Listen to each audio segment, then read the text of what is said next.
Olá, estamos começando mais um episódio do Que Passa. Eu sou Roberta e estou aqui com o Luiz e hoje vamos falar sobre trabalho infantil.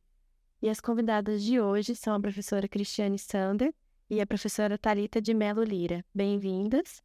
Eu queria, para começar, pedir para vocês se apresentarem. Desculpa. Ok. Então, eu sou a professora Cristiane Sander, atuo no curso de serviço social aqui na Unila, né? Desde junho de 2018. Hoje também estou na vice-direção do Instituto, do ILAESP, junto com o professor Fábio Borges. Eu tenho buscado, e as minhas pesquisas e a minha extensão têm se voltado muito para o trabalho com adolescentes e jovens, né? Então, tanto já no meu mestrado, no meu doutorado, as minhas pesquisas sempre foram voltadas bastante para essa área, no sentido de buscar entender a questão dos direitos dessa população, né? E pensar políticas públicas também para esse grupo, para essa faixa etária, vamos dizer assim, né? E muito no sentido de pensar como que eles podem contribuir para acessar esses direitos, no sentido deles se compreenderem enquanto sujeitos de direitos. E eu acho que isso tem tudo a ver com o tema que a gente vai discutir hoje, que é a questão do trabalho infantil, no sentido das crianças também se compreenderem e a sociedade compreenderem as crianças como sujeitos de direitos, né? E eu acho que é interessante a gente fazer esse debate hoje aqui. Então, sou a Thalita, também sou professora do curso de Serviço Social da Unila, desde março de 2019. E logo que eu cheguei aqui, né, eu quis conhecer um pouco da realidade e eu vi que o quanto que ainda era carente esse debate, sobretudo no ECA, né, no âmbito das escolas. E aí, como o ECA estava completando também 30 anos em 2020, eu quis fazer alguma ação voltada, né, para esse debate. Então, eu propus, a princípio, o projeto de extensão para a gente discutir as principais violações do direito da criança e do adolescente no âmbito das escolas municipais aqui em Foz do Iguaçu.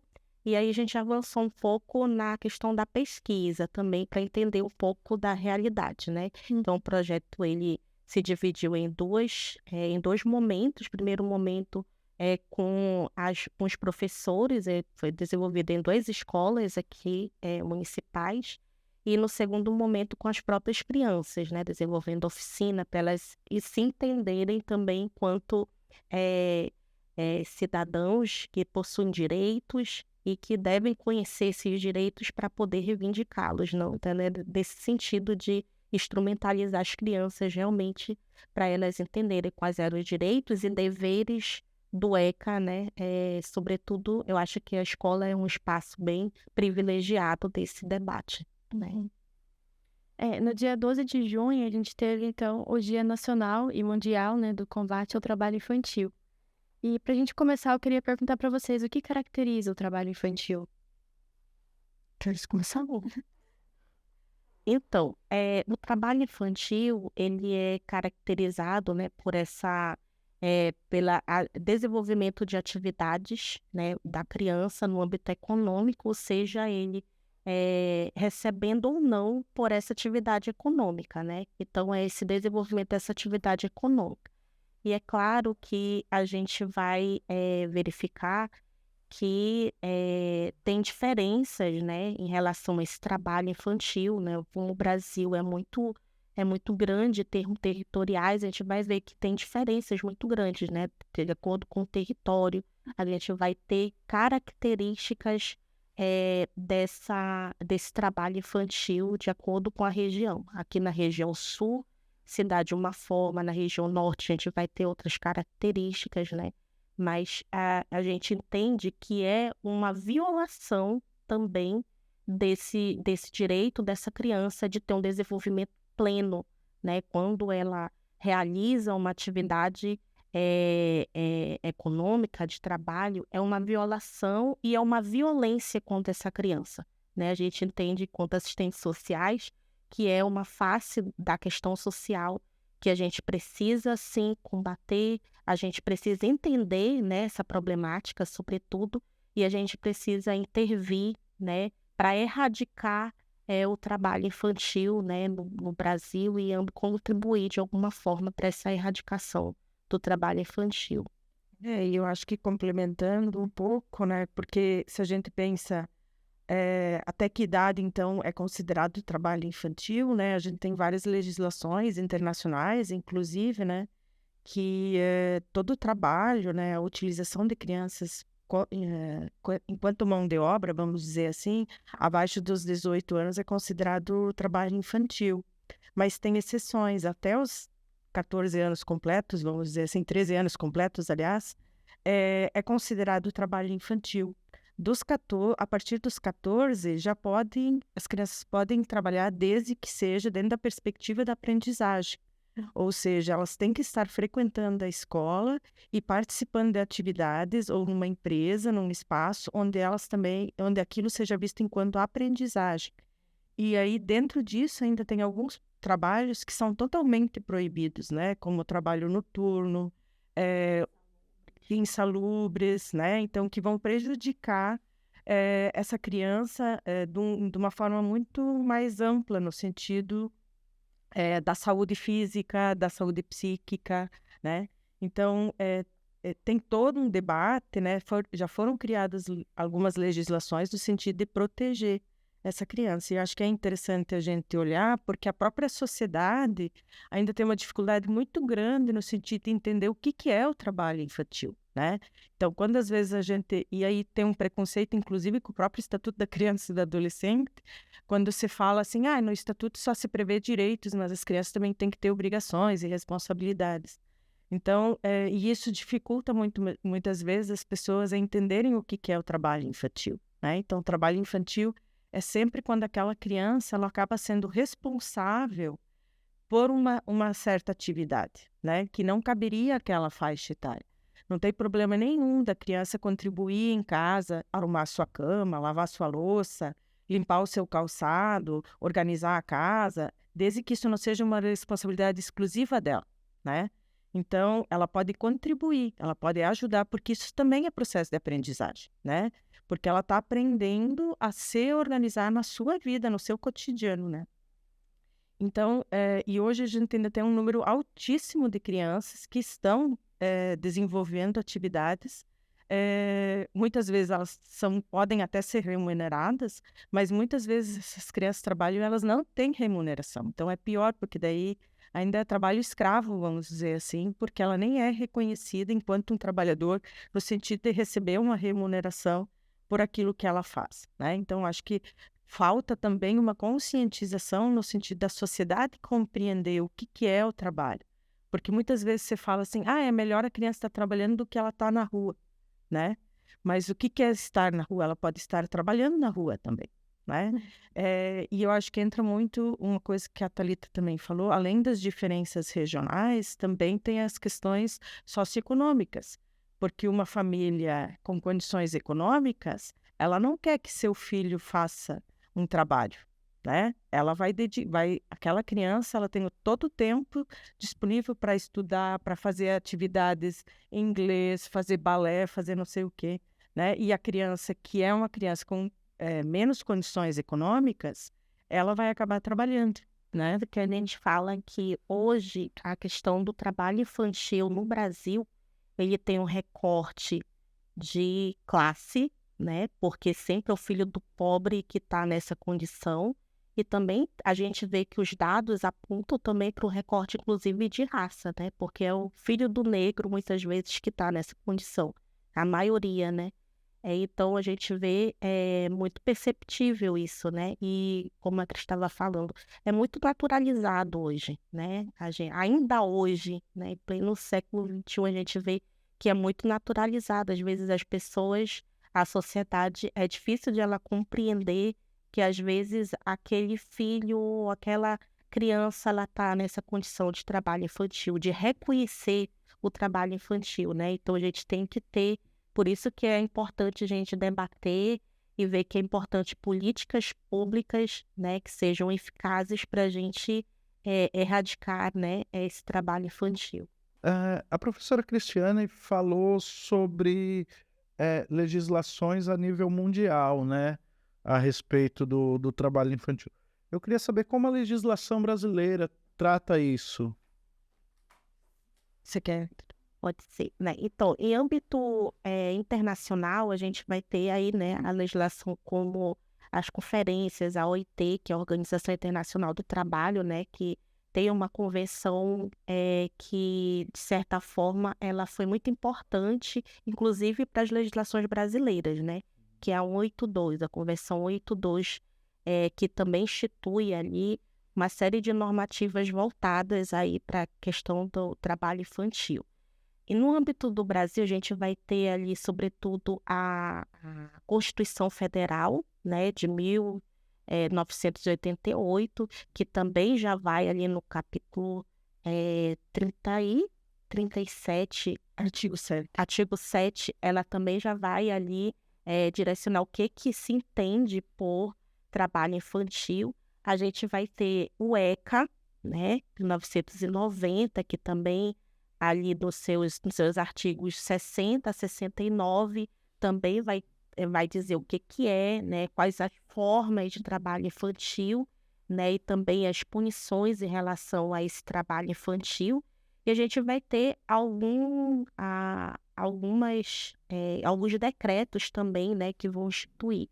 Uma coisa muito importante desses decretos atuais, e muito embasado também na convenção, né, da Organização Internacional do Trabalho, foi a lista TIP, que foi instituído, que institui ali as piores formas de trabalho infantil, né, no Brasil.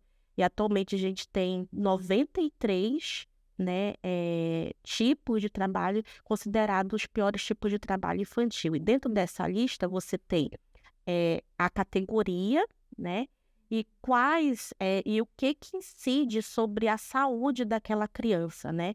O que isso vai implicar ali na saúde daquela criança. Por exemplo, trabalho doméstico, a categoria, né, doméstico, e quais são as implicações que vai ter aí na saúde, né, dessa criança. Então, é uma lista bastante interessante, inclusive para a gente utilizar ali no âmbito, para a gente ter um diagnóstico da cidade, para ver quais esses tipos de, digamos assim, de trabalho infantil que incide naquela localidade, né? Então, são essas as principais legislações. E elas são super recentes, né? Porque, assim, por exemplo, se a gente for olhar mesmo a Convenção dos Direitos da Criança e do Adolescente, ela é de 89, né? Esse decreto presidencial, esse decreto que vai trazer a questão dos tipos de trabalho, os piores tipos de trabalho da criança e do adolescente, ele é de 2008. Então, vejo, são legislações super recentes. Então, faz pouco tempo que a gente está conseguindo pensar legislações que venham no sentido de proteger a criança. O próprio ECA, né, ele é de 1990, então ele tem 30 e poucos anos, ele acabou de sair da juventude, vamos dizer assim, né? Então, se a gente pensasse na vida de uma pessoa, seria uma pessoa que estaria terminando, se colocando no mercado de trabalho, dando uma estabilidade, né? Então, essas legislações, elas são super recentes, por isso que é um problema que ainda é muito presente, né? E essas convenções internacionais, elas foram importantes porque elas deram um embasamento para a gente poder pensar o Estatuto da Criança e do Adolescente. E o Estatuto da Criança e do Adolescente, ele não foi pensado, não é um estatuto que foi criado a partir de gabinete, né? Que a gente poderia dizer assim. Ele foi feito com a participação popular e com várias pessoas que, inclusive, vinham trabalhando com crianças e adolescentes e as próprias crianças e adolescentes, de certa forma, contribuíram para construir o Estatuto. Porque tinha um movimento de meninos e meninas de rua, né, que tiveram um papel fundamental na elaboração de pensar a questão do Estatuto da Criança e do Adolescente. Então, isso nos dá uma certa tranquilidade no sentido de dizer que ela é realmente uma lei que atende aquilo que as próprias crianças se veem como sujeitos e realmente são atendidas naquilo que está previsto ali, né? A gente só fazer com que essas leis saiam do papel, né? Que às vezes tem um grande fosso, né, entre o que é estabelecido com uma lei que é considerado extremamente avançado, né, para o que realmente é efetivado enquanto legislação. Outra coisa que eu queria pontuar é em relação, por exemplo, que essas convenções, elas estabelecem metas, né, para serem cumpridas pelos países. E o Brasil ratificou essas metas, né, para cumprir, digamos assim, a erradicação do trabalho infantil até 2025. A gente vê que nós estamos muito atrasados e, assim, não vai ser possível a gente conseguir cumprir com essa meta, né? Precisamos ainda avançar muito no debate e também políticas públicas para que realmente essa meta possa ser efetivada. A, a professora Cristiane falou sobre os tipos de trabalho, né, os que são piores, e numa fala anterior, vocês falaram que há serviços que são mais comuns em determinadas regiões do país. Eu queria saber, aqui na região sul, aqui na região de fronteira, qual que é o tipo de trabalho infantil mais comum? Então, eu estava inclusive conversando com a Cris aqui em Foz do Iguaçu mesmo, quando a gente visualiza, por exemplo, vai para o centro, a gente vê muitas crianças no semáforo, né, vendendo, né? A gente tem aqui o problema, por exemplo, da ponte, por exemplo, tem muitas crianças que são utilizadas ali, né, para trazer drogas, né? Então a gente vê que isso é uma problemática muito grande, além da própria prostituição, né, infantil, que a gente vê que também isso pode ser utilizado também como um trabalho extremamente degradante para as crianças, né? Considerando que Foz, além de ser fronteira, né, que já tem algumas implicações, né, que é essa questão do tráfico, que é muito forte, também é uma cidade turística, né? Então essa coisa da questão do trabalho sexual, né, de usar a menina, especialmente as meninas, mas também os meninos, né, também é muito presente. E claro, a questão do trabalho doméstico, por exemplo, que ele é quase que invisibilizado, né, assim, da criança que, especialmente em relação às meninas, né, então vai morar na casa do tio ou de algum conhecido para estudar e ao mesmo tempo no contraturno faz o trabalho da casa ou cuida das crianças, né? Então isso é muito presente. Eu acho que na agricultura também a gente ainda tem no espaço rural, a gente tem muita essa dificuldade. Acho que a gente já avançou muito, né? No sentido de que hoje, se a gente olhar para o espaço rural, né, a gente vai ver que a gente avançou porque já tem a escola, né? As crianças têm acesso à educação. Há alguns anos atrás isso não era dessa forma, né? Então acabava que essas crianças ficavam realmente no espaço rural para trabalhar, né? E isso não só em relação à criança e adolescente, mas em relação aos jovens também, né? Que os jovens não tinham possibilidades. Hoje a gente tem transporte, tem o transporte escolar que facilita um monte, né? Muito, né? Mas também existem possibilidades desses jovens se locomoverem e abriram a questão nas universidades, por exemplo, com as cotas, enfim, essas várias possibilidades de ingresso na universidade hoje também ampliaram essa formação para os jovens, vamos pensar assim, que seria uma consequência também desse acesso das crianças à educação, porque não tem como você chegar na universidade se você não teve isso antes. Então, acho que essa coisa do trabalho doméstico ainda é muito forte, né? Especialmente não só dos afazeres domésticos, no sentido de cuidar da casa, mas no sentido do cuidado com pessoas também, né? De cuidar das outras crianças, do cuidado com idosos, que também é uma coisa que está vindo agora com mais força, né? Que a população está envelhecendo, né? Então, eu acho que são formas de exploração do trabalho infantil que estão muito presentes ainda e que são invisibilizadas na sociedade, porque elas acontecem dentro de casa, né? Aquela que você vê a criança no semáforo, é visível, mas a fiscalização também é muito difícil, né? Daí até acho que uma outra questão que a gente ficou de conversar um pouco sobre a questão da fiscalização, mas assim, no sentido de quando é um trabalho, quando a exploração, quando tem crianças, vamos dizer assim, numa empresa trabalhando, a fiscalização é mais fácil. Mas quando ela é um trabalho informal, é muito mais difícil fazer esse controle e essa fiscalização, né? Então, por exemplo, no espaço doméstico, por exemplo, é muito difícil de fazer essa fiscalização, porque você vai adentrar na vida privada das pessoas de certo modo, né? E o que a gente pode também, assim, refletir, no caso desse exemplo que a Cris trouxe, né, do trabalho doméstico, por exemplo, é assim, como que uma criança vai cuidar de outra criança, né? Então, assim, ela ainda não tem maturidade para isso, né? Então, a gente vê que muitas das vezes é tirado o direito dessa criança de ir para a escola, é tirado o direito dessa criança de brincar, né? Para realmente fazer ali um trabalho, muitas vezes não é remunerado, né? Muitas vezes ali você troca, não, você vai receber ali um calçado, você vai receber ali uma casa, né? Você vai ter um teto para morar. Muitas vezes é uma troca e nem remunerado né?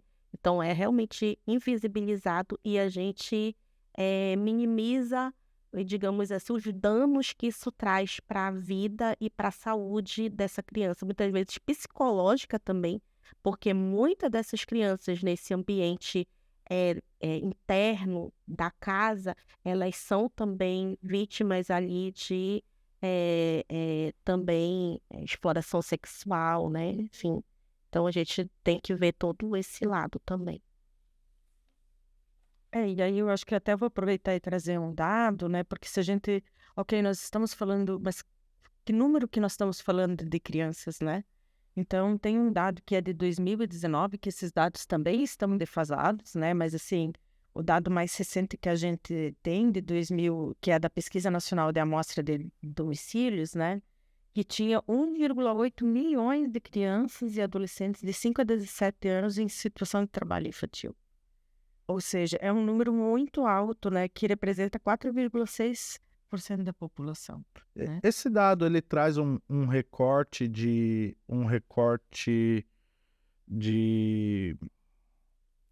renda, de raça ou de renda também? Traz um pouco assim que, por exemplo,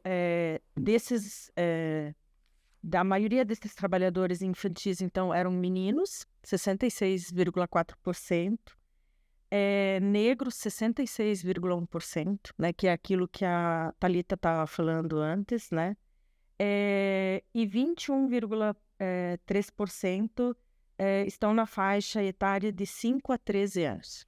Mas esses dados não trazem os dados de trabalhos de cuidados que a gente estava falando antes, né?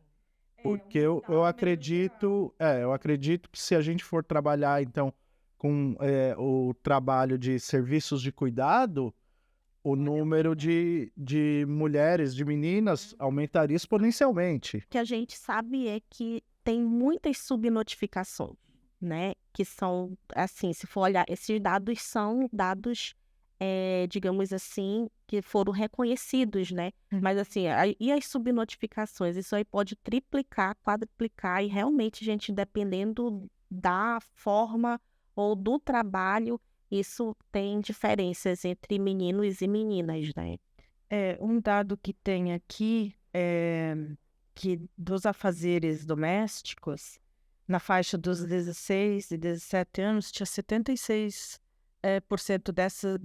desse número, né, que estavam na questão do trabalho doméstico, né?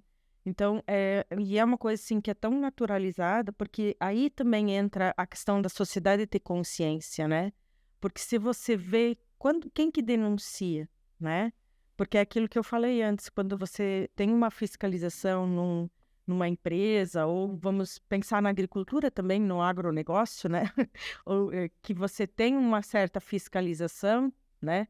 Mas no trabalho doméstico, por exemplo, essa fiscalização é muito mais difícil, ou mesmo no trabalho informal, vamos dizer assim.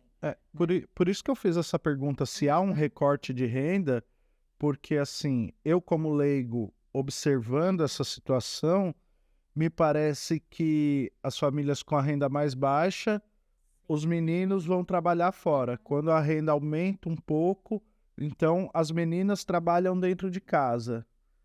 Eu acho, Assim, não sei se está certo essa minha dedução, mas olhando de fora, me parece isso. eu acho que as famílias classe média para cima, vamos dizer assim, né? As crianças e os adolescentes não trabalham, né? As crianças e os adolescentes que vão para o trabalho são de classe baixa, são os pobres realmente. Porque ainda se tem muito uma ideia de que o trabalho é o que dignifica, né? E aí a gente pode chegar até a questão do próprio nazismo, né? O que estava escrito nos campos de concentração, né? Então você tem muito essa ideia de que é através do trabalho que você se torna uma pessoa de bem, que você vai crescer, que você vai ser um cidadão, né? Só que isso você pode fazer quando você for adulto, né? E dentro de condições realmente que reconheçam os seus direitos enquanto trabalhador. Agora, quando nós estamos falando de crianças e adolescentes, a elas não cabe o trabalho somente quando ele é dentro da aprendizagem, ou seja, a criança tem que estar frequentando a escola e ainda aquele espaço de trabalho tem que ser um espaço de trabalho que não sobrecarregue essa criança, né?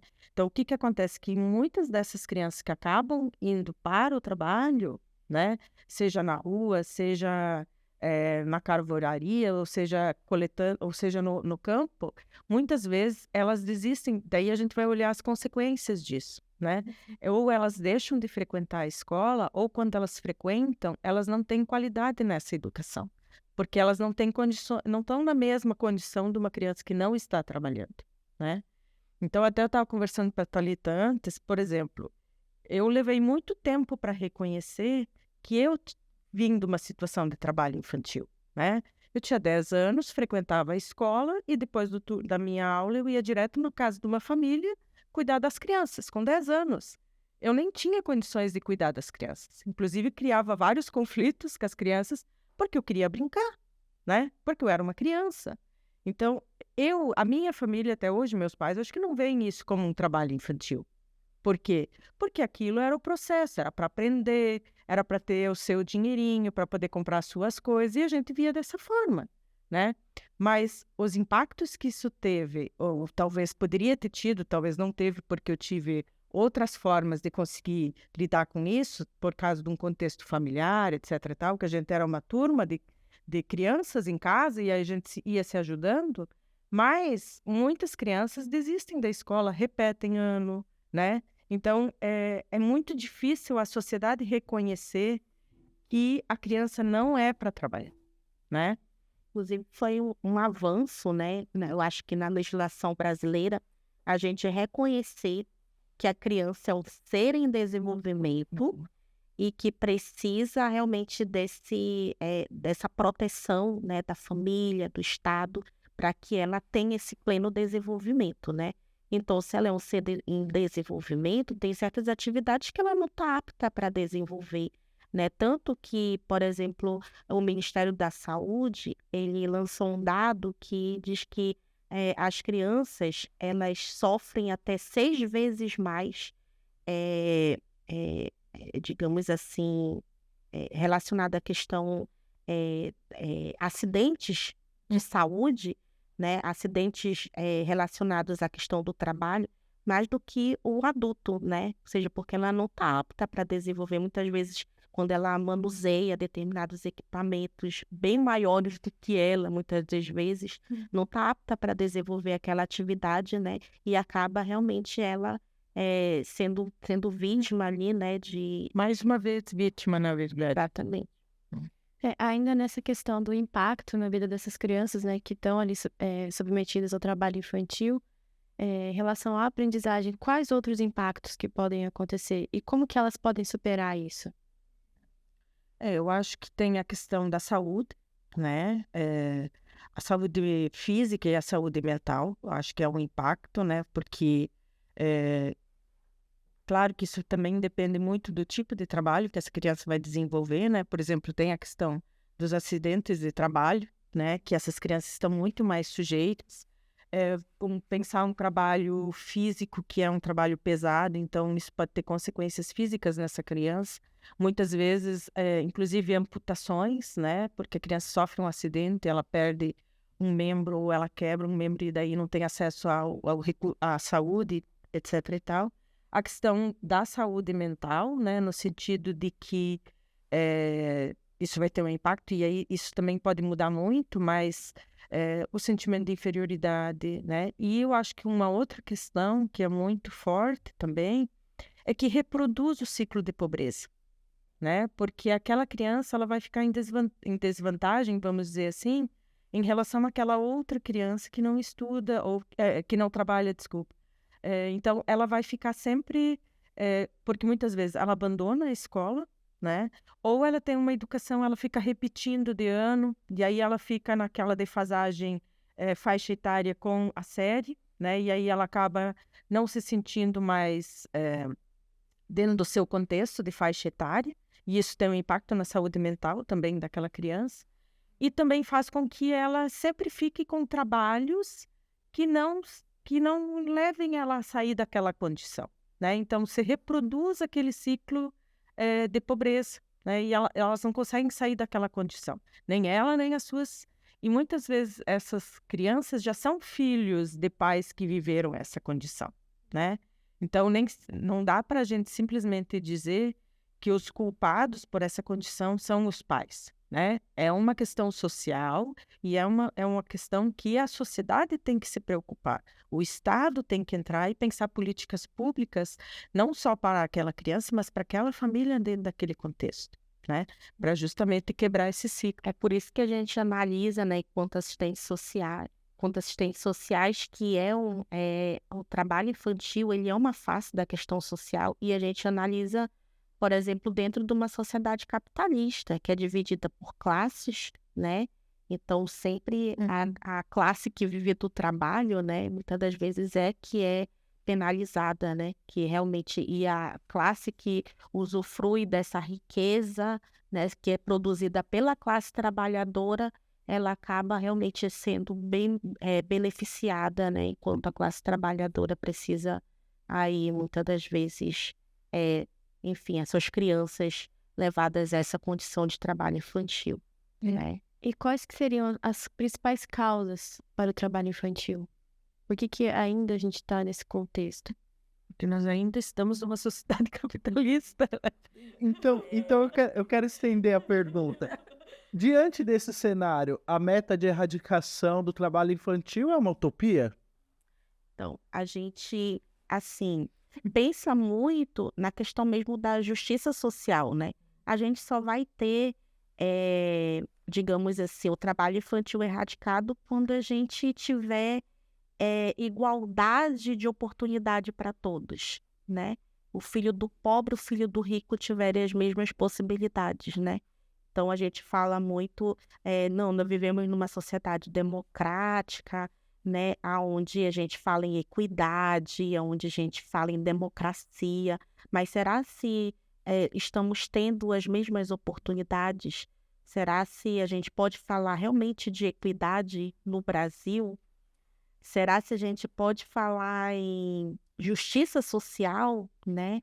Então, assim, por isso que a nossa luta, enquanto assistentes sociais, é por essa justiça social e é por essa equidade, né? Porque se a gente poderia pegar, por exemplo, o exemplo agora da pandemia, né? E olhar para a questão da escola, por exemplo, da educação, né? As crianças que frequentaram escolas particulares, elas voltaram praticamente logo, né? Para ter de novo o ensino, que fosse de forma remota, mas elas tinham. Teve famílias em que contratavam alguém para auxiliar a criança em casa, a não perder, né, nada. Já as crianças que estão em escolas públicas ou em condições de pobreza, vamos dizer assim, mesmo que a escola voltou de forma remota, elas não tinham acesso ao equipamento, não tinham tanto celular ou tablet ou computador, internet muito menos. Então, e aí, então a escola vai imprimir e os pais vão lá buscar. Só que aqueles pais são trabalhadores, então eles conseguirem encaixar no horário deles para ir na escola, pegar as tarefas, aqueles pais semi-alfabetizados muitas vezes, ou sem tempo para se dedicar e sentar aqui, porque daí o pai acabou virando professor, de certa forma, daquela criança, porque alguém tinha que explicar aquele conteúdo para a criança. Não adianta vir a tarefa se a criança não sabe como fazer. Então, só ali a gente já vê que a diferença é gritante, né? E isso vai ter impactos. Tanto que hoje, saiu recentemente uma pesquisa, não sei exatamente dos dados, mas que nós temos crianças que estão no terceiro, quarto ano do ensino fundamental que não são alfabetizadas ainda. Porque na pandemia elas foram, foi indo, né? Porque às vezes até pode ser que alguém respondia aquilo ali para elas, a avaliação, né?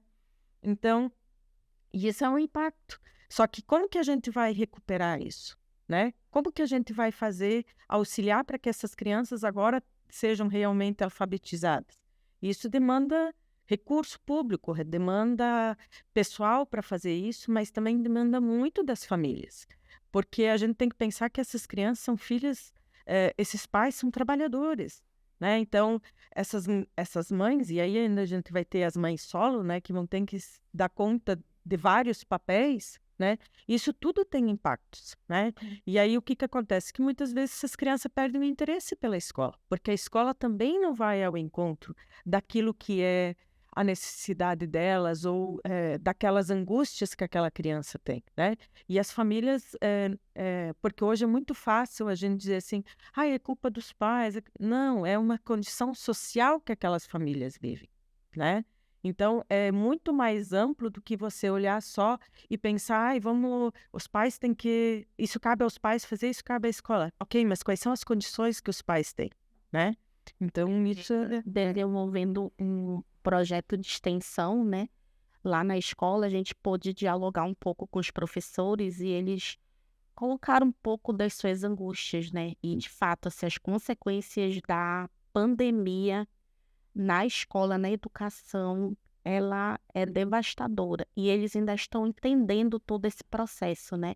Então, muitas crianças desistiram, ou muitas crianças estão nessa condição, né? Porque a questão econômica agravou muito, né?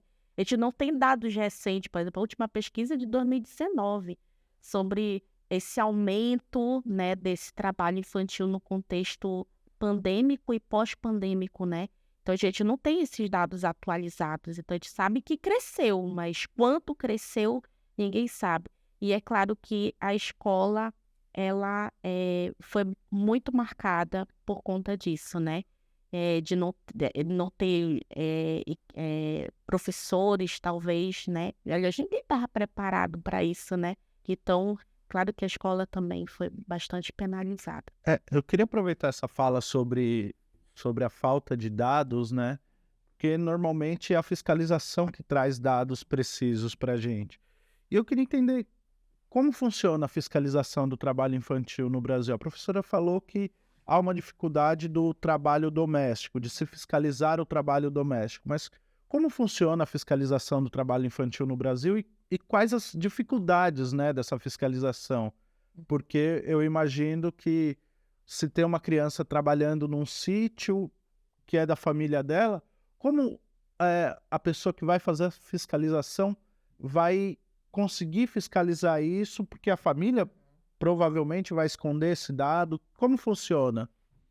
Então eu acho que a escola vai ter um papel fundamental. A escola poderia ser um papel, mas ela não tem o papel de fiscalizar, mas ela poderia ser um canal em que aquela realidade vem à tona e ela poderia levar isso adiante. Eu acho que tem o Conselho Tutelar, a gente poderia pensar na rede de atendimento, né? Tem o próprio Ministério Público, o Ministério do Trabalho, né? Que tem uma função no sentido de fiscalizar a questão do trabalho, né? No dia a dia, vamos pensar concretamente, né? Como que isso acontece? Porque a gente ter os órgãos é uma coisa. Então, acho que a primeira coisa é que, por exemplo, o combate à erradicação do trabalho infantil. Então, tem toda uma programas que foram pensadas no sentido de envolver as famílias e as crianças para que elas tenham alternativas e que elas não precisem trabalhar. Nesses últimos anos, no governo Bolsonaro, né, o investimento no combate à exploração do trabalho infantil foi praticamente zerado, né? Então, ou seja, não tem recurso. Tanto que, se a gente for pensar, agora, recentemente, a gente viu várias denúncias e vários casos de pessoas que foram tiradas do trabalho escravo, né? Primeiro, porque teve denúncia e porque os órgãos tiveram recursos para ir lá fazer a fiscalização. Então, os órgãos existem. O que falta, muitas vezes, nesses órgãos é recurso. A gente poderia pensar, nós aqui na universidade, ok, nós sabemos que é importante fazer um trabalho com as escolas, né, no sentido de debater, de entender quais são os direitos da criança e do adolescente, de pensar sobre a questão do trabalho, mas nos faltam recursos, né, recursos econômicos mesmo, né, para contratar mais pessoas, então, recursos humanos, exatamente, né? Porque não adianta só eu receber R$1.000 ou R$2.000 para fazer o projeto se eu não tenho tempo, né? Então, eu preciso contratar mais uma pessoa para contribuir nisso. Infelizmente, assim, hoje funciona muito dessa forma, por denúncias, né? Então, a pessoa que visualiza, né, verifica que a criança está nessa situação, ela pode fazer a denúncia para o Conselho Tutelar, né, para a Secretaria de Assistência Social, para o Ministério Público. Então, todas essas instituições, digamos assim, que trabalham nessa rede de apoio, né, eles podem atuar, né, nesse sentido, né, mas quem geralmente fica mais responsável, digamos assim, em notificar é o Ministério Público mesmo, né? Então, digamos, se o Conselho Tutelar faz o repasse, o Ministério Público vai averiguar, né, essa situação, se realmente digamos assim, uma empresa que contrata, né, crianças, então ele vai lá e verifica se realmente e notifica, e muitas das vezes tem punições, né, para essas pessoas que contratam. Infelizmente, a gente tem pessoas que estão em situação de trabalho infantil porque tem pessoas que contratam, né? Essa é uma mão de obra barata, muitas vezes, né? Não questionam, não tem sindicato. Então, assim, acaba que tem pessoas realmente que optam em contratar crianças, né, para esse trabalho, determinados trabalhos. Eu queria só fazer um parênteses aqui no nosso assunto principal e perguntar a opinião de vocês. Eu acho que a gente precisa repensar a escola como instituição, porque assim, há mais de 2 anos a gente tem esse programa, então a gente já tratou várias vezes sobre o assunto criança e adolescente. E todo mundo que eu entrevistei, todo mundo fala, se é educação sexual, é o papel da escola. Se é transtorno mental, é o papel da escola. Se é trabalho infantil, tem o papel da escola. E aí eu fico pensando, a gente, quando eu digo a gente, a sociedade, a gente joga tudo isso dentro da escola. Mas o professor tá lá, ele é uma pessoa também, e ele tem 20, 30 crianças ali para cuidar todo dia. É humanamente impossível um professor dar conta de perceber numa classe, suponhamos, de 20 alunos, e eu estou pensando numa classe pequena, dadas as estruturas escolares no Brasil. Mas em 20 crianças, ele perceber quem está com problema de abuso sexual, quem está com problema de trabalho infantil, quem está com problema psicológico, quem está com problema em casa. Então, não seria a hora da gente repensar a instituição escola? Eu acho que vem uma questão ali que a gente tem que repensar não só a escola, mas a equipe escolar. E aí eu acho que entra uma lei que foi aprovada e que ainda não foi social, e é os assistentes sociais nas escolas, de psicólogos nas escolas, né? Porque o papel do professor não é esse. O papel do professor é a questão do ensino, né? Por que recai sobre o professor hoje? Porque nós não temos os psicólogos nem os assistentes sociais dentro das escolas, né?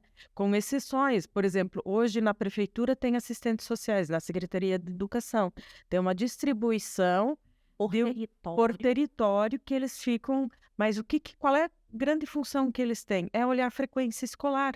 Então, se uma criança fica 5 dias seguidos sem ir para a escola e não tem uma justificativa, é acionado esse assistente social, ele entra em contato com a família para ver o que aconteceu. Então, fico muito na questão da evasão, mas é muito mais profundo, né? Muitos outros fatores. A questão, por exemplo, hoje que a gente tem a questão do autismo que está entrando com grande frequência entre as crianças, aumentou muito os índices. Então, como que a escola está preparada para isso? Quem são os profissionais que vão trabalhar com isso na escola? Não é o professor. Porque a gente pode pensar, nós no ensino superior, por exemplo, e ainda a gente tem que pensar assim, ok, hoje nós estamos formando novos professores, né? Então, eles já vão ter, de repente, alguma disciplina em que eles vão aprender a identificar, etc. e tal, a questão da saúde mental.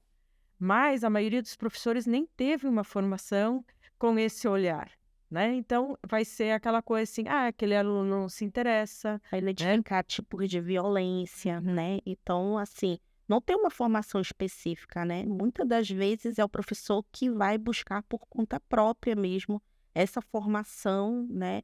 Para tentar ali identificar e dar uma resposta, né? Mais plausível. Mas, de fato, a gente sempre recai realmente na instituição escola, porque eles estão na ponta, né? Eles lidam diariamente com essas crianças. Então, por isso que a cobrança maior geralmente é em cima da instituição escola mesmo. Voltando um pouco, vocês falaram sobre a fiscalização e quais que são as punições para quem é pego nessa situação de submeter uma criança ao trabalho infantil? Tu quer falar do ECA, né? Eu acho que no ECA tem... no ECA está prevista algumas punições, né? Que pode ser preso, né? Tem até 4 anos de prisão, tem multas, né? E daí também, claro, que isso vai depender do tipo de trabalho, né? Que essa criança está exposta, na condição que ela foi encontrada. Mas a gente sabe que essas punições ainda é muito difícil que elas realmente aconteçam, né? É só a gente olhar esses casos recentes que agora vieram à tona na mídia, né? Essas pessoas nem sequer são presas, às vezes nem ocorre o processo mesmo, ou esse processo fica andando, mas ou elas pagam uma multa e muitas vezes eles têm as condições de pagar essa multa e pronto, né? E aí acaba que até às vezes eles reincidem nessa mesma, contratando esse mesmo tipo de trabalho, porque para eles compensa, né? Não tem, né? Tem um decreto mais atual, né, além do ECA, que ele também prevê até a punição de até 8 anos para naqueles casos, por exemplo, que pega o trabalho noturno, né, salubres, aí nesses casos aumenta um pouco a pena e a multa também, né? Então vai depender do caso e vai depender também do tipo de trabalho infantil que a pessoa for notificada, né? E existem políticas públicas, né, programas estatais para atender essas crianças, para ajudar essas crianças? Ou a gente ainda está preso no ECA e na legislação? Não, nós temos sim, né, várias, digamos assim, várias políticas públicas que a gente pode, que, digamos assim, que convergem para a gente tentar ali diminuir ou minimizar essa questão aí do trabalho infantil.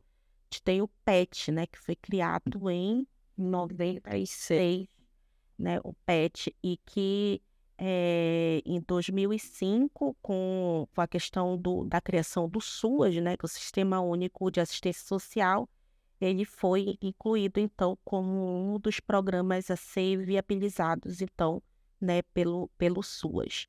Então, tem digamos assim, recursos específicos, né, para o PET. Inclusive, já teve momentos em que nós tivemos o grande aporte de recursos, mas que no decorrer do tempo, né, sobretudo no governo do Bolsonaro, esses recursos a gente viu ali que foram praticamente diminuindo e chegou no final praticamente extintos, né, esses recursos. Então, muito das ações, elas infelizmente, né, deixaram de existir ou foram diminuídas em decorrência dessa questão que a gente chama de desfinanciamento da política pública. Ao invés de a gente ir no sentido de fortalecer e aumentar as políticas públicas para que realmente as crianças saiam dessa condição, né? Viabilizem, por exemplo, uma bolsa, né? Para que essa criança possa realmente sair dessa condição, a gente viu o contrário, o retrocesso e o desfinanciamento dessas políticas, né? Inclusive, não só do PET em si, mas da própria política de assistência como um todo, né? Que vai viabilizar ações no sentido de fortalecer essa família, como o CRAS, os CREAS, né? A gente viu que houve um corte de recurso enorme, né? Então, como é que a gente vai viabilizar que essa criança saia, né, da rua, saia dessa condição de trabalho infantil, se a gente não dá meios, né, e nem dá suporte para essa família, né, para que ela saia dessa condição. Então, a gente vê realmente o retrocesso em relação a isso, né? E a gente espera que realmente no atual governo a gente tenha isso fortalecido. O que a gente viu por outro lado, por exemplo, que a gente chama de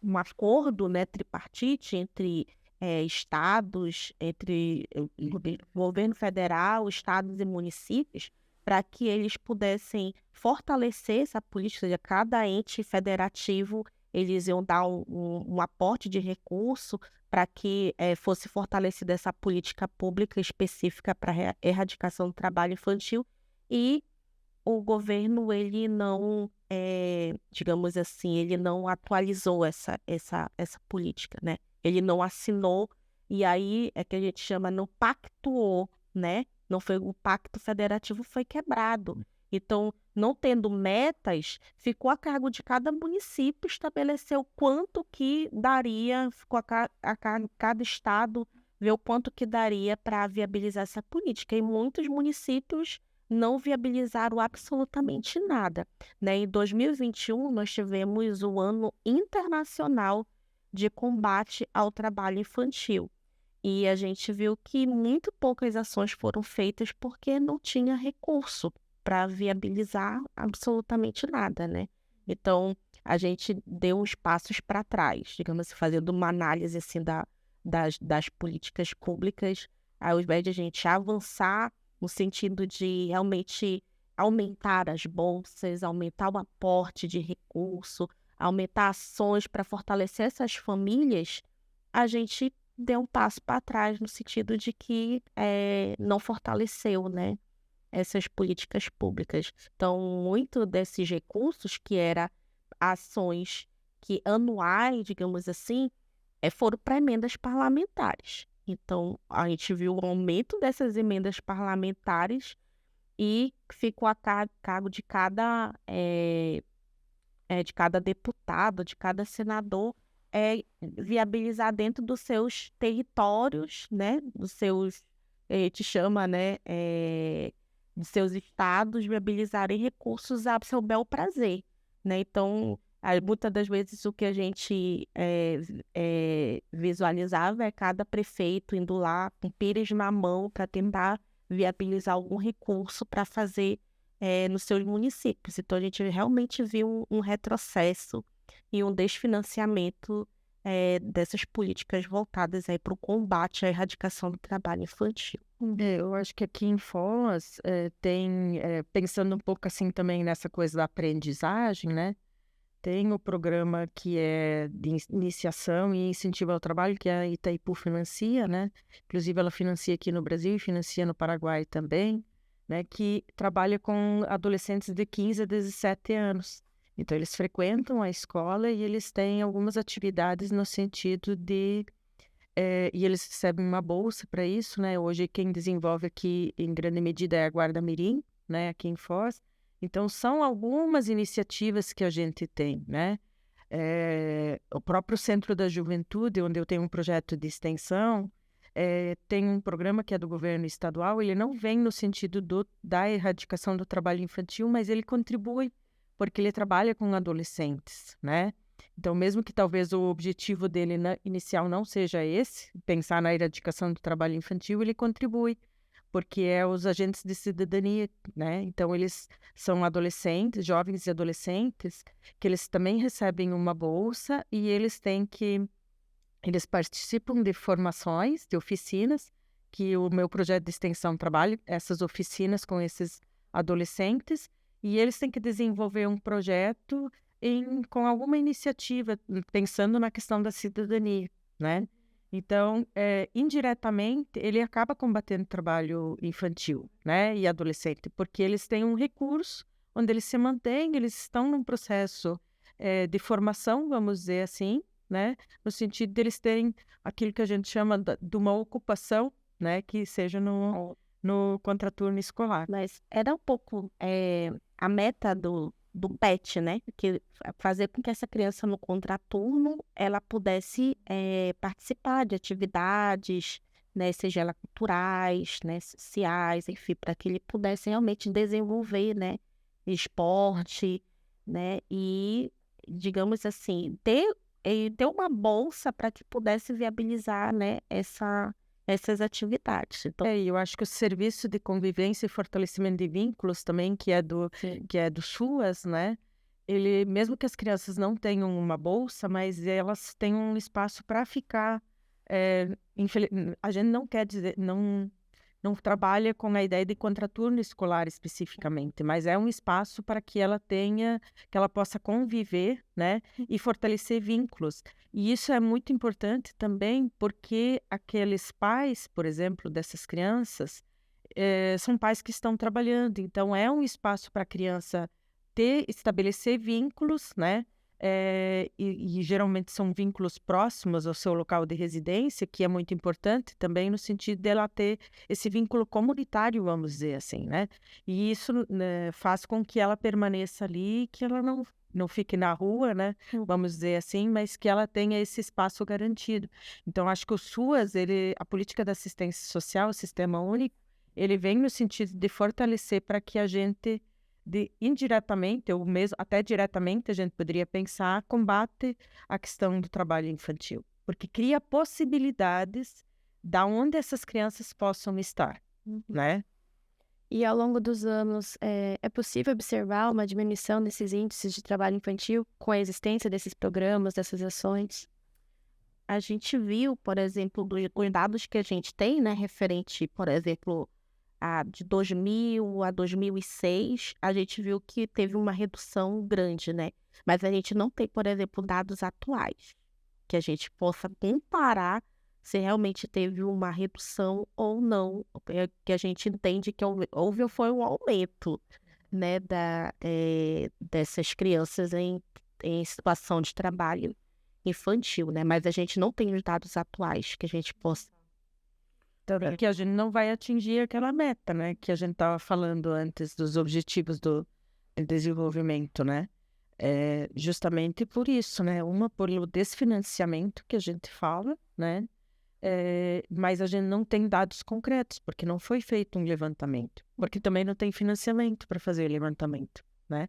Então, acho que ali até entraria um papel que tem os órgãos de pesquisa, né, como o IBGE, por exemplo, né, o próprio Sistema Único de Assistência Social, que tem uma forma também de fazer trazer esses dados, né, e a gente conseguir sintetizar, né, mas também as universidades no sentido de fazer pesquisas que dessem conta de entender essa realidade. E a própria prefeitura também, né, fazendo esses diagnósticos, né, para saber da situação atual local, né? Como é que a gente pode pensar políticas públicas e que elas sejam assertivas se a gente não tem dados atuais que a gente possa realmente utilizar, né, como base para, digamos assim, para erradicar.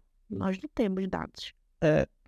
Vocês citaram bastante o SUAS, né, o Serviço Único de Assistência Social. Eu queria que vocês explicassem o que é o SUAS e como que ele funciona, né? Bem, o SUAS é o Sistema Único de Assistência Social, né? Ele funciona no âmbito nacional. Nós temos o SUS, por exemplo, né, o Sistema Único de Saúde, e a gente tem o SUAS, que é o Sistema Único de Assistência Social. Dentro do SUAS, a gente tem uma série de políticas públicas voltadas para a área da assistência social, né? Então, a gente tem ali a questão dos CRAs, a gente tem os CREAS, né? O CRAS é o Centro de Referência de Assistência Social, que é responsável ali pela porta de entrada, né, do SUAS, onde é localizado em lugares estratégicos, onde as famílias podem ir, né, enfim, para ter ali um acolhimento ali, né, e nós temos os CREAS também, que já são os centros de referência especializados, que já eles atendem casos mais de média e alta complexidade, que a gente divide, né, dentro do SUAS, o que é baixa complexidade dentro da área da assistência, né, que é os serviços de acolhimento ali, de fortalecimento de vínculo, e os serviços de média e alta complexidade, que aí já são quando já tem alguma violação de direitos ou quebras enfim, que a pessoa já precisa de vínculos, que a pessoa já precisa ir para um albergue, já precisa ir para esses locais onde a gente precisa de um aparato do Estado maior, né? Então, ele oferece. Então, o PET, ele veio para ficar dentro do SUAS, né? Então, uma vez criado o SUAS, ele é viabilizado ali, né, como dentro de um programa do SUAS. E o Bolsa Família também, né? Então, Bolsa Família, ele é um programa, né, que ele digamos assim, viabilizado dentro do SUAS. Né? O que é o PET, professora? É o Programa de Erradicação do Trabalho Infantil. Né? Uhum. É um programa que foi criado em 1996, né, para combater realmente, programa nacional, né? E aí ele veio para o SUAS exatamente para ter esse fortalecimento e não ser uma ação única, isolada, para sim ter uma ação mais completa ali dentro do sistema, trabalhar a família, trabalhar a criança, né, trabalhar o adolescente, de uma a família, né, de uma forma mais abrangente. Porque, por exemplo, o Bolsa Família, ele vem muito no sentido do combate também da erradicação do trabalho infantil, porque ele vem como um aporte econômico, de certa forma. Tudo bem, ele não dá para sustentar a família, né? Mas ele vem no sentido justamente de auxiliar aquela família naquela situação de vulnerabilidade que ela se encontra. Porque muitas vezes, não tendo aquele recurso, acaba que o que acontece? Vai a criança buscar uma forma de trazer um dinheiro para dentro de casa, né? Então, quando a gente fala do programa de erradicação do trabalho infantil, ele foi colocado dentro do SUAS justamente para a gente pensar nessa rede que envolve o trabalho infantil, né? Que envolve a família, que envolve os laços afetivos e também a questão econômica, né? Porque geralmente na questão do trabalho infantil a gente está falando de pessoas e de famílias em situação de vulnerabilidade. E a assistência, ela vem justamente, ela é para quem dela necessitar. É diferente da saúde, que é um direito de todos, independente da tua condição econômica.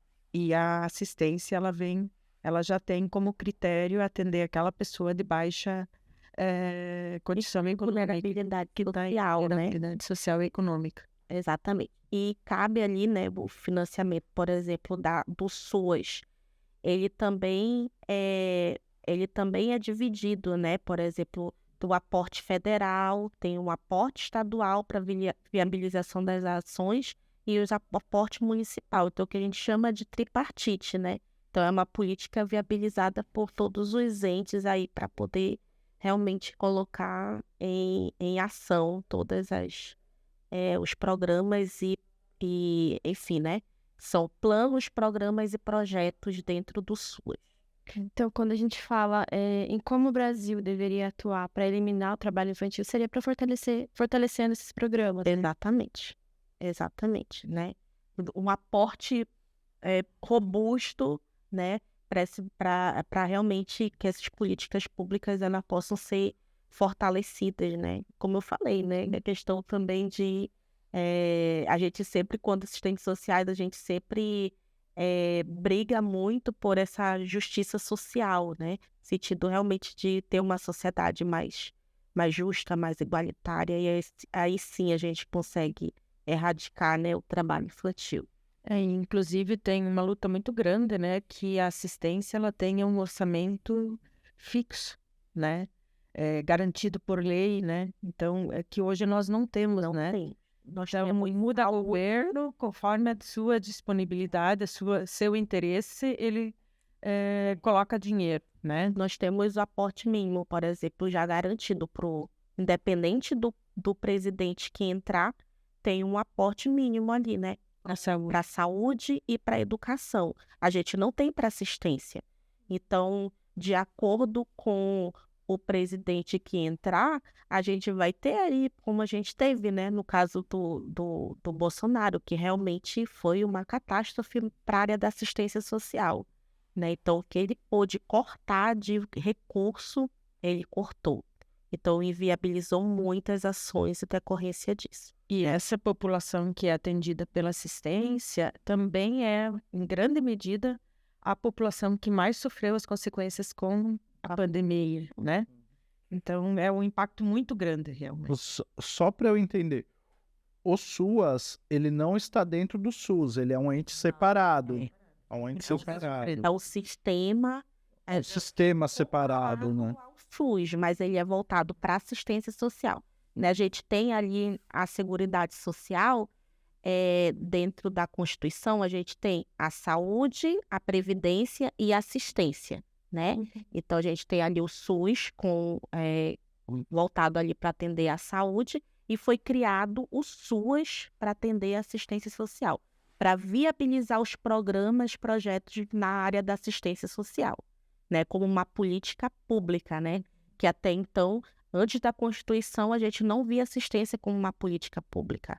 A partir da Constituição, a Seguridade Social entrando, a gente vai ver a assistência social de fato no tripé da Seguridade Social e como uma política pública, né, que deva ser realmente assim, ter um aporte, né, nacional viabilizada. E dentro desse contexto, como o curso de serviço social da UNILA e a própria UNILA tem atuado no combate a esse problema? Eu acho que tem várias formas, né? A gente tem... Além do projeto de vocês, né? O que mais a UNILA tem feito? Acho que a gente já falou um pouco antes do que nós temos feito enquanto docentes, né? Do curso de serviço social, né? Eu acho que a universidade como um todo, assim, pensando não só o curso de serviço social, tem uma contribuição fundamental, que é na questão da capacitação e da formação de profissionais, né? De realizar pesquisas, né? No sentido de compreender essa realidade e, a partir disso, a gente poder pensar e propor programas, projetos e políticas, né? E também eu acho que hoje, pensando um pouco naquilo que nós estamos caminhando na universidade, com a curricularização da extensão, por exemplo, nos currículos de todos os cursos de graduação, a gente também vai ampliar essa relação com a comunidade, né? No sentido, primeiro, da gente compreender essa realidade onde nós estamos, né? Que é numa fronteira, que é uma tríplice fronteira, que tem um impacto, que tem uma realidade diferenciada, e a partir disso a gente poder fortalecer nossos projetos de extensão, pensar ações que realmente sejam demandadas dessa realidade das comunidades, né? E também a gente poder direcionar os projetos de pesquisa da gente também a partir dessas demandas, né? No sentido de pensar formas de contribuir de uma forma mais intensiva ou mais próxima daquilo que realmente a sociedade espera de nós, né? Então, além da formação de profissionais, né? Que eu acho que a gente tem forma profissionais de várias áreas, né? Então, e isso vai ter um impacto no combate da erradicação do trabalho infantil de forma indireta e também direta, né? De fato, acho que a gente tem um papel enquanto universidade muito grande, né?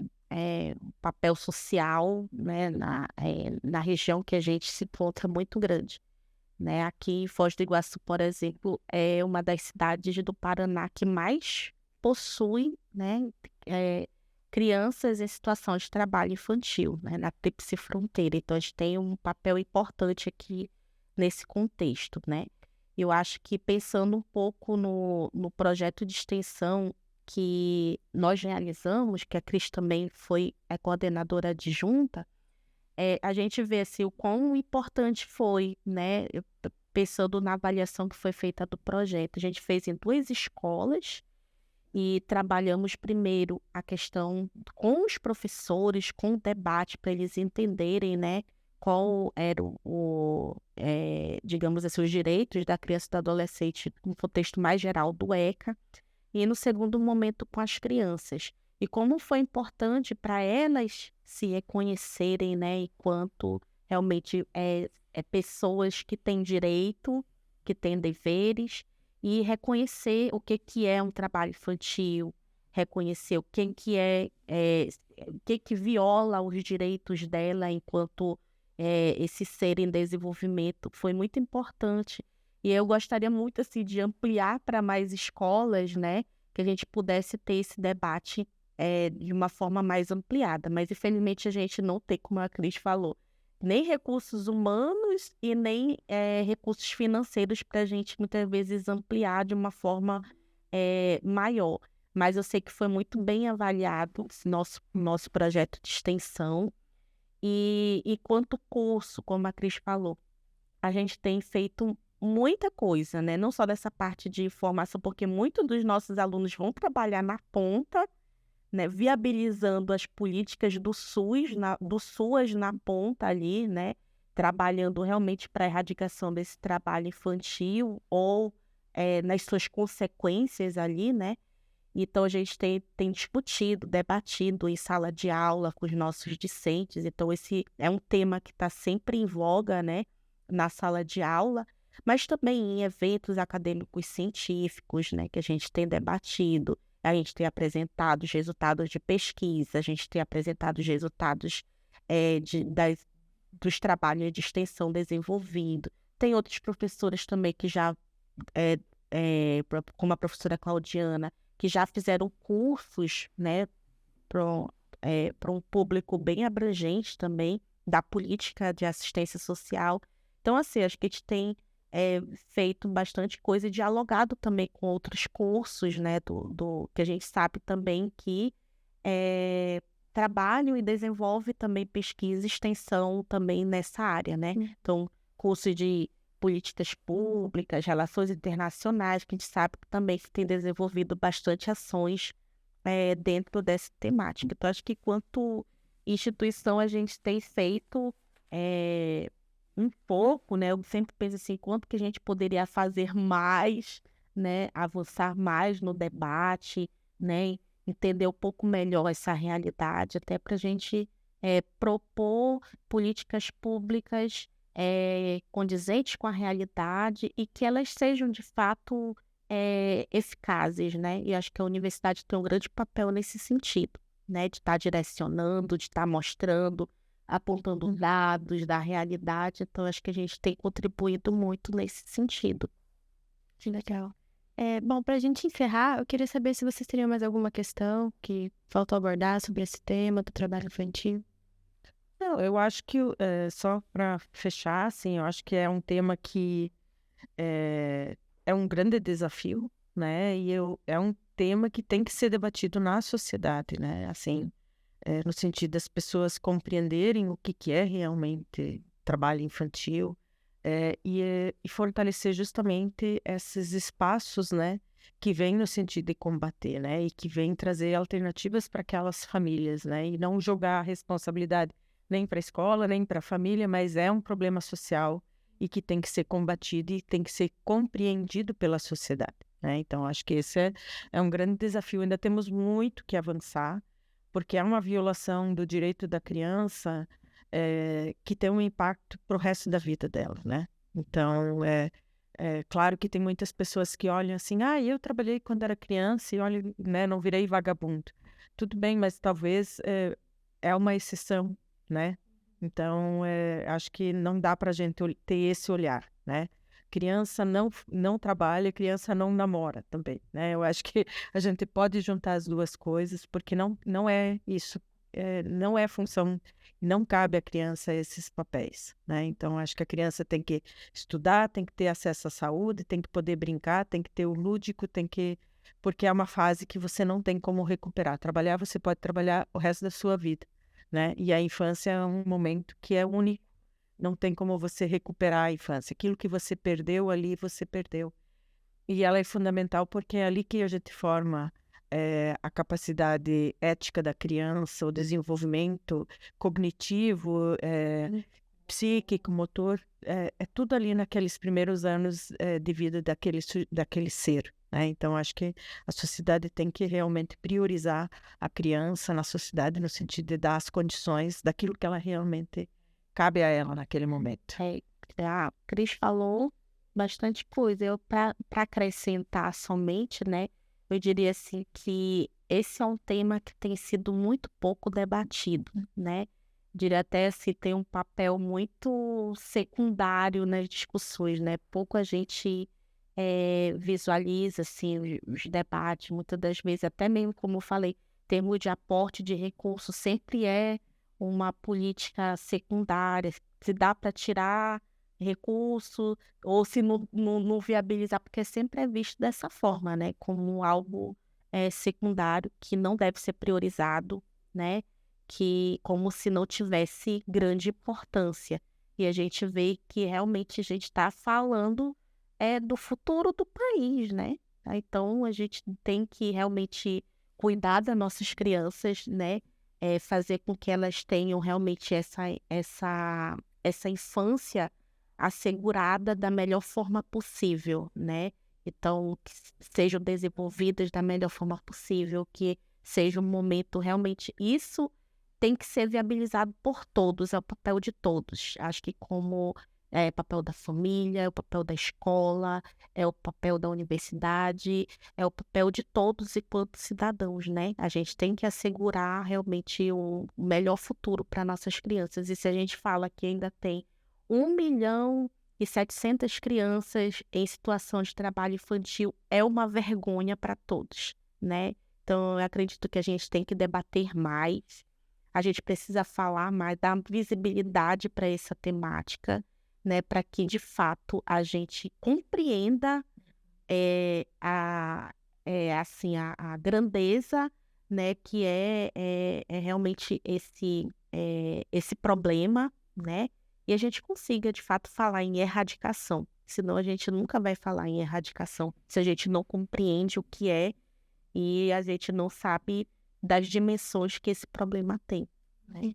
Então, agradecer muito o espaço também, né? Que acho que dá uma grande visibilidade também a esse debate. Obrigada. Eu queria agradecer aqui a presença da professora Cristiane Sander, da professora Thalita de Mello, agradecer você que assistiu, pedir para você não esquecer de deixar o seu like, ativar as notificações e deixar o seu comentário aí embaixo para esse vídeo viralizar, porque esse assunto é muito importante para a nossa sociedade e para as nossas crianças. Obrigado e até semana que vem.